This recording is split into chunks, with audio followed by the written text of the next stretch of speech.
Nadiad Dakor road પર આવેલ અલિન્દ્રા ચોકડી પાસેના એક કોમ્પ્લેક્સની 7 દુકાનોના શટર તૂટ્યા। અલિન્દ્રા ચોકડી પાસે આવેલ શ્રીહરિ કોમ્પ્લેક્સમાં રાત્રિ દરમિયાન અજાણ્યા ચોરોએ 7 જેટલી દુકાનોના શટર તોડીને કરી ચોરી। દુકાનદારોના વાયરો, સ્ક્રોપ, મકાઈ, ખોર સહિત કોપરો ચોરાયા। અજાણ્યા ચોરી સમયે 7 જેટલી દુકાનોને ટાર્ગેટ કરી ચોરી કરીને ફરાર થઈ ગયા। આ બાબતે તમામ દુકાનદારોએ ચકલાસી પોલીસ મથકે ફરિયાદ નોંધાવી।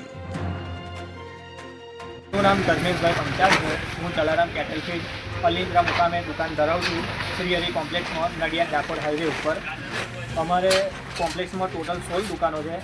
ગત રાત્રે અમારે 16 દુકાનોની અંદર 7 દુકાનોના શટર તોડ્યા છે। એમાં ટોટલ 4 દુકાનો મારી પોતાની હતી। એમાં 4 દુકાનોમાં અમે મકાઈખોર કપાસખોરનો ધંધો કરીએ છીએ। એની અંદરથી અમારે 20-22 હજાર રૂપિયાના શટરો તોડીને નુકસાની કરી છે।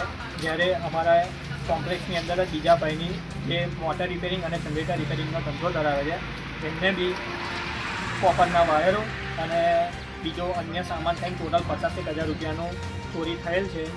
અને મેઇન વસ્તુ તો એ છે કે આ હાઈવે ઉપર જ 300 થી 400 મીટર દૂર પોલીસની ચેકપોસ્ટ ચોકી આવેલી છે।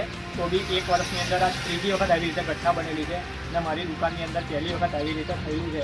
તો બસ મારી એટલી જ નમ્ર અપીલ છે કે પોલીસ પોતાનું પેટ્રોલિંગ જલ્દીથી જલ્દી આવી રીતે વધારે અને નાઇટ ચેકિંગ વધારે કરી અને અમારી સેફટી વધારે રહે અને ભવિષ્યમાં આવી રીતે કોઈ ચોરીની ઘટના ના બને, બસ એટલી જ નમ્ર અપીલ છે।